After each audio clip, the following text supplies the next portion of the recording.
Cancer Healer Center, a new beginning.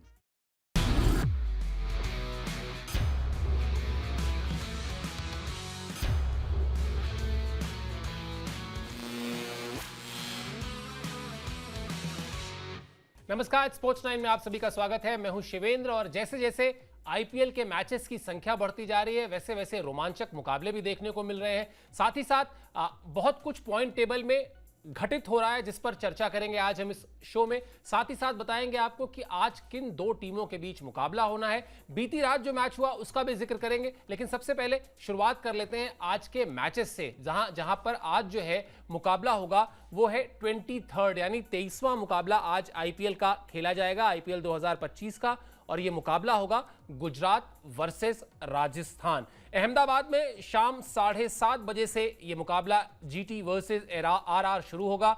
Gujarat की team point table में दूसरे नंबर पर है, जबकि पॉइंट टेबल में 7वें नंबर पर राजस्थान की टीम है। ये थोड़ा सा चौंकाने वाला इसलिए है क्योंकि राजस्थान की टीम अपेक्षाकृत पहले के सीजन्स में उन टीमों में शुमार रही है जो शुरुआती मैचेस जीतते हैं और उसके बाद भले ही वो प्लेऑफ तक ना पहुंच पाए, भले ही वो ट्रॉफी के आसपास भी ना पहुंचे, लेकिन शुरुआती मैच जीतने की परंपरा राजस्थान की टीम से देखने को मिली है। इस बार यानी 2025 में ये नहीं देखने को मिल रहा है। टीम थोड़ा सा मुसीबत में दिखाई दे रही है, थोड़ा सा बैकफुट पर दिखाई दे रही है। संभवतः एक बड़ी वजह यह भी हो सकती है कि शुरुआत में टीम की जो कॉम्बिनेशन था उसको लेकर थोड़ा सा 19-20 हुआ, जब संजू सैमसन कप्तानी नहीं कर पाए, रेयान पराग को कप्तानी करनी पड़ी और फिर एक यंग खिलाड़ी के ऊपर जो टीम का मिडिल ऑर्डर का एक भरोसेमंद बल्लेबाज हो उस पर कप्तानी का प्रेशर जब आता है तो किस तरह से वो रिएक्ट करता है। जरूरी नहीं है कि हर बार सब कुछ पॉजिटिव ही हो, लेकिन अब यहां पर जो आप ये पॉइंट देख रहे हैं, गुजरात की टीम पॉइंट टेबल में नंबर 2 पर, यानी वो अपने आप को एक तरीके से मजबूत कर रही है उस जगह पर जो टॉप 4 में आती हैं, यानी प्लेऑफ की रेस। लेकिन राजस्थान के लिए अब ये मुकाबला बहुत जरूरी इसलिए हो गया है क्योंकि अब जैसे जैसे आप एक एक मैच हारेंगे वैसे वैसे आप पर दबाव बढ़ता जाएगा, वैसे वैसे प्लेऑफ की रेस जो है उसमें से आप बाहर होते जाएंगे। तो संभवतः ये अभी ऐसा नहीं है कि यहां करो या मरो वाला सिचुएशन है, लेकिन अब गुजरात की टीम को वो थोड़ा सा उस मोड में आना होगा जहां पर उसको राजस्थान की टीम को उस मोड में आना होगा जहां पर उसको 2-3 मैच लगातार जीतने हो तो जीते जाएं और फिर अपने आप को पॉइंट टेबल में थोड़ा बेहतर किया जाए। क्या होने वाला है आज के मैच में ये भी आपको बताते हैं। दोनों टीमों का जो मिडिल ऑर्डर है ना उस पर खास नजर रहेगी क्योंकि दोनों टीमों का मिडिल ऑर्डर उस तरह से अभी क्लिक किया नहीं है।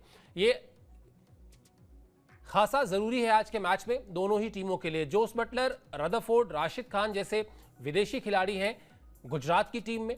कप्तान शुभमन गिल वहां पर है। राहुल तेवतिया गुजरात का एक्स फैक्टर हो सकते हैं जिस तरह की वो बल्लेबाजी करते हैं। उसके अलावा मोहम्मद सिराज, प्रसिद्ध कृष्णा और ईशांत शर्मा तेज गेंदबाजी की बागडोर संभालेंगे। अब यहां दो इंपॉर्टेंट पॉइंट्स हैं।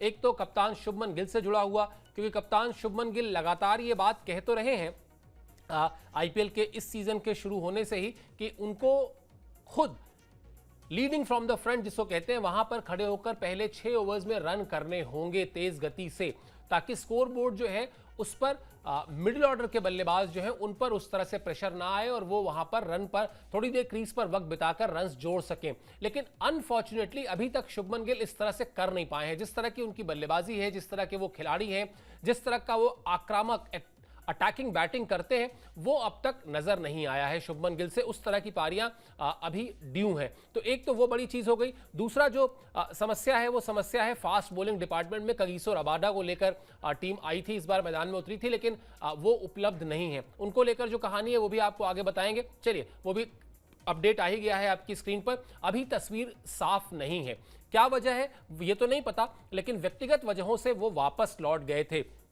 रबाडा की वापसी की तारीख अभी तय नहीं है। इस सीजन में गुजरात के लिए उन्होंने अब तक 2 मैच खेले हैं, जिसमें से एक मैच दोनों ही मैच में यानी पंजाब के अगेंस्ट और मुंबई के अगेंस्ट उन्होंने खेला था। एक मैच में दोनों ही मैच में 1-1 विकेट लिया था उन्होंने और 40-42 रन के आसपास दिया था। एक मैच में 41 रन दिया था, एक में 42 रन दिया था, या शायद एक में 42 रन, एक में 43 रन दिया था। ऐसे ही क्लोज बिल्कुल मैं बता रहा हूं आपको। लेकिन अभी वो टीम के साथ नहीं है और इस वजह से जो प्लेइंग 11 को लेकर स्ट्रैटेजी रही होगी ऑक्शन टेबल पर, वो स्ट्रैटेजी अभी तक पूरी तरीके से मैच नहीं कर पाई है टीम। यानी जो सोचकर इस सीजन में गए थे उस सीजन में अभी तक वो उस तरह का प्लेइंग 11 चुन नहीं पाए हैं। ये बात मैं अक्सर कहता भी हूं, आप लोगों ने सुना भी होगा जब हम लोग अक्सर चर्चा करते हैं कि साहब जब आप ऑक्शन टेबल पे बैठते हैं तो आपके जहन में आपकी टीम को लेकर एक प्लेइंग 11 होता है कि स्क्वाड तो होता ही होता है। स्क्वाड तो सभी चुनते हैं कि भाई हमारा ये 15, 17, 20 खिलाड़ियों का एक स्क्वाड है, लेकिन प्लेइंग 11 हर कप्तान के जहन में, हर कोच के जहन में,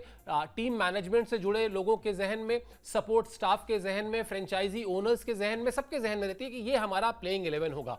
उस प्लेइंग 11 में कई बार क्या होता है कि शुरुआत के 4-5 मैचेस में कुछ चीजें गड़बड़ हो जाती हैं। उदाहरण के लिए आप ले लीजिए, जैसे मैंने अभी बताया कि संजू सैमसन कप्तानी नहीं कर पाए राजस्थान की, या जसप्रीत बुमराह शुरुआत के मैचेस नहीं खेल पाए मुंबई के लिए, या कगिसो रबाडा जो है अभी अवेलेबल नहीं है, या मयंक यादव अभी अवेलेबल नहीं है। तो इस तरह के जो खिलाड़ी हैं, इनके अवेलेबल ना होने का जो फर्क पड़ता है, वो फर्क पड़ता है कि वो जो सही संयोजन होना चाहिए, वो जो सही कॉम्बिनेशन होना चाहिए टीम का, वो कॉम्बिनेशन आप स्क्वाड में तो रहते हैं लेकिन आप सिलेक्शन के लिए अगर अवेलेबल नहीं है तो फिर कोचेस के लिए, कैप्टन के लिए प्रॉब्लम ये हो जाती है कि उनको अपने प्लेइंग 11 की जो मूल तस्वीर थी उसमें बदलाव करना पड़ता है। कई बार वो बदलाव आपका बहुत फर्क नहीं डालता है, लेकिन कई बार वो बदलाव आपका ज्यादा फर्क डालता है और वो फर्क होता है नकारात्मक। और इसीलिए एक खिलाड़ी, कहने को टीम गेम है, सिर्फ एक खिलाड़ी से सब कुछ नहीं होता, लेकिन एक खिलाड़ी की कमी किस तरह से आपकी तैयारियों को डेंट कर देती है, नुकसान पहुंचा देती है, ये इस तरह का उदाहरण है। तो रबाडा का भी जैसा मैंने कहा कि तस्वीर साफ नहीं है, कब तक लौटेंगे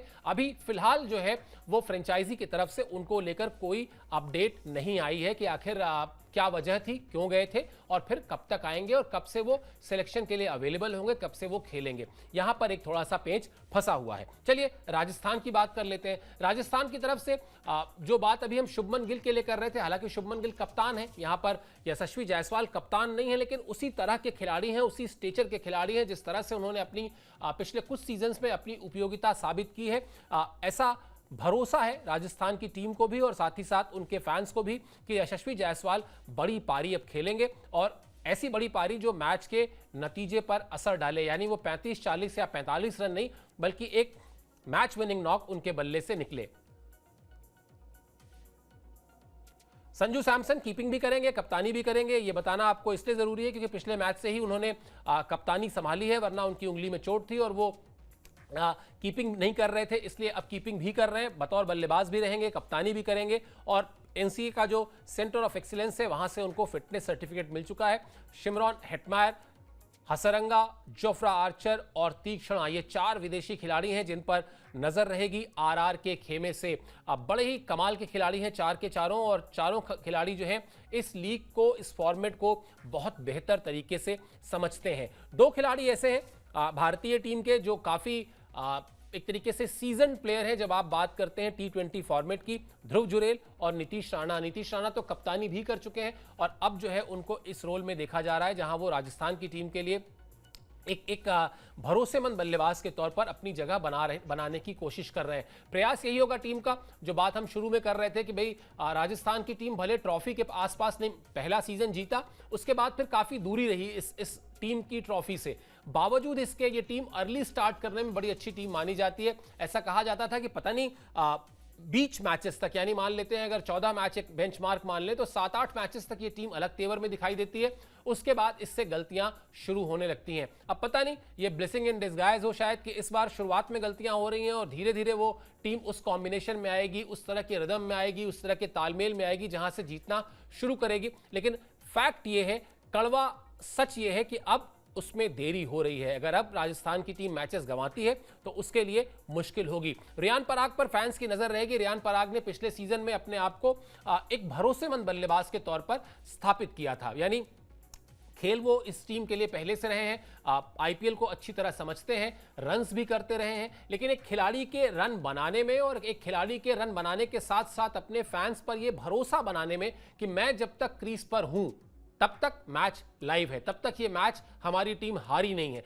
तो वो जो इमेज बनती है, वो जो पोर्ट्रे होता है, वो पिछले सीजन में हुआ था रियान पराग को लेकर। लेकिन इस सीजन में अभी शुरुआत में उस तरह की रंगत में नहीं दिखाई दी है। शायद वो जो कप्तानी का प्रेशर होता है, वो कप्तानी का प्रेशर आड़े आ रहा था, अब वो प्रेशर नहीं है। अब रियान पराग को यहां से अपने उस जोश, अपने उस जज्बे को दिखाना होगा जिसके लिए उनको इस लीग के जो सबसे प्रोमिनेंट खिलाड़ी हैं इस टीम के, वो खिलाड़ी जो सबसे ज़्यादा जिनके अंदर चमक है, जो यंगस्टर्स में अपने आप को अलग लेकर जाते हैं अपनी परफॉर्मेंस से, उनमें से एक है रियान पराग। अब उनको इस अपनी छवि पर खरा उतरना होगा। चलिए अहमदाबाद की बात कर लेते हैं, जहां पर यह मैच खेला जाना है। क्या है कहानी वहां पर?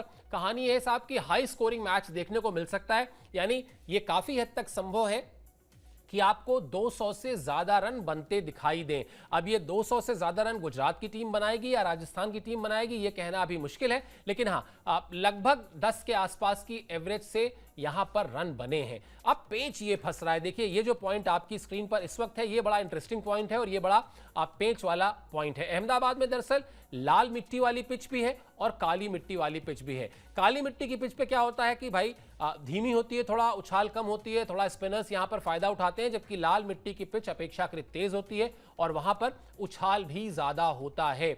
गुजरात की टीम होम टीम है, अपने फास्ट बॉलर्स पर भरोसा करेगी या अपने स्पिनर्स पर भरोसा करेगी, वो किस तरह से मुकाबले को चलते देखना चाहती है, वो किस तरह की मिट्टी पर कंफर्टेबल है, वो किस पिच पर खेलना चाहती है। थोड़ा सा तो होम कंडीशंस का फायदा मिलता है टीमों को और वही देखने को मिल सकता है। लेकिन मैं जब भी कोई हाई स्कोरिंग मैच की बात करता हूं, मुझे लगता है कि शायद सबसे इंपॉर्टेंट पॉइंट जो है, वो सबसे इंपॉर्टेंट पॉइंट ये है, सबसे इंपॉर्टेंट पॉइंट यह है कि अगर 200 प्लस के आसपास रन्स बने तो मजा आने वाला है क्रिकेट फैंस को, जो अपना पैसा खर्च करके स्टेडियम में पहुंचते हैं, टिकट लेके स्टेडियम में पहुंचते हैं, उनके लिए पैसा वसूल मैच होने वाला है। तो 200 प्लस रन अगर बने तो फिर आप ये समझ लीजिए कि आज दर्शकों का पैसा वसूल है, क्योंकि दोनों ही टीमें फिर आपको चौके छक्के लगाती दिखाई देंगी और जाते भी हैं स्टेडियम में लोग इसीलिए कि वहां पर उनको वो एक्शन देखने को मिले। अब बात कर लेते हैं रिकॉर्ड बुक की, यानी रिकॉर्ड बुक में क्या है इन दोनों टीमों के आपस के आंकड़े जो हैं, आपस में जो मैचेस हैं उनका क्या लेखा जोखा है, ये भी हम आपकी स्क्रीन पर डाल रहे हैं। गुजरात का पलड़ा भारी है। यहां पर गुजरात और राजस्थान के बीच 6 मैचेस अब तक खेले गए हैं और बड़ी बात यह है कि ये तो एकदम एक तरफा किस्म का मामला है, जहां पर गुजरात टाइटंस ने 5 मैच में जीत हासिल की है। राजस्थान की टीम को अब तक सिर्फ 1 मैच में जीत मिली है और दोनों ही टीमों ने, ये भी बड़ा इंपॉर्टेंट पॉइंट है और अब इसको जोड़कर देखिए पिछले वाले पॉइंट से जो मैं बात कर रहा था पिच को लेकर, अभी तक इन दोनों ही टीमों ने एक दूसरे के खिलाफ आईपीएल की हिस्ट्री में 200 प्लस का स्कोर नहीं बनाया है। यानी एक तरफ कहानी यह है कि 200 प्लस नहीं गई हैं टीमें, ना गुजरात ने राजस्थान के खिलाफ बनाया है, ना राजस्थान ने गुजरात के खिलाफ बनाया है। लेकिन मैदान क्या कहता है? मैदान अहमदाबाद का यह कहता है कि अगर आप ये काम करना चाहते हैं, अगर आप ये हिम्मत दिखाना चाहते हैं कि आज स्कोर बोर्ड पर 200 से ज्यादा रन जोड़े, तो आइए, मौका अच्छा है। पिच से आपको पूरा सपोर्ट मिलेगा, पिच आपको बल्लेबाजी के लिए मुफीद मिलेगी, उसके अनुसार मिलेगी।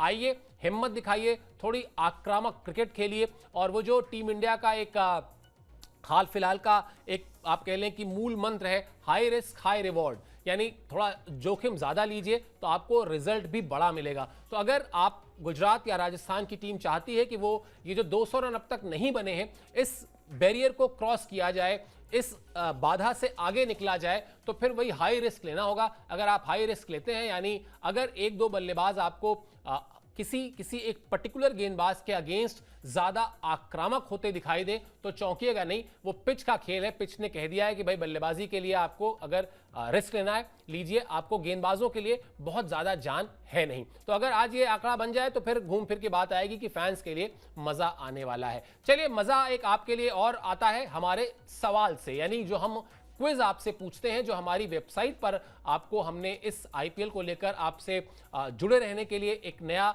इनिशिएटिव लिया है, जहां पर हम आपसे सवाल पूछते हैं। उस सवाल का सही जवाब देने वाले 3 प्रतियोगियों को बाकायदा आकर्षक पुरस्कार भी मिलता है।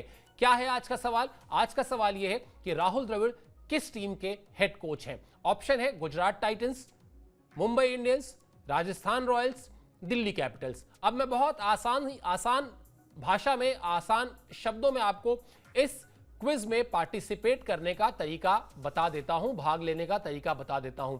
आप देख रहे हैं हमारे इस ग्राफिक्स प्लेट पर एक वेबसाइट का एड्रेस दिया हुआ है, www.tv9hindi.com। इस वेबसाइट पर आप जैसे ही जाएंगे, जो हमारी वेबसाइट है, उस वेबसाइट पर आपको क्विज का एक सेक्शन मिलेगा। उस सेक्शन में आप जब जाएंगे तो वहां पर आपको सेम यही सवाल मिलेगा जो इस वक्त आपकी स्क्रीन पर है। आपको A, B, C, D इन चारों में से जो भी ऑप्शन सही लगता है उस ऑप्शन को सेलेक्ट कीजिए, जवाब दीजिए, और अगर आपका जवाब सही हुआ और साथ ही साथ किस्मत ने आपका साथ दिया और आप उन 3 प्रतियोगियों में रहे जो चुने जाएंगे, तो आपको आकर्षक पुरस्कार भी मिलेगा। www.tv9hindi.com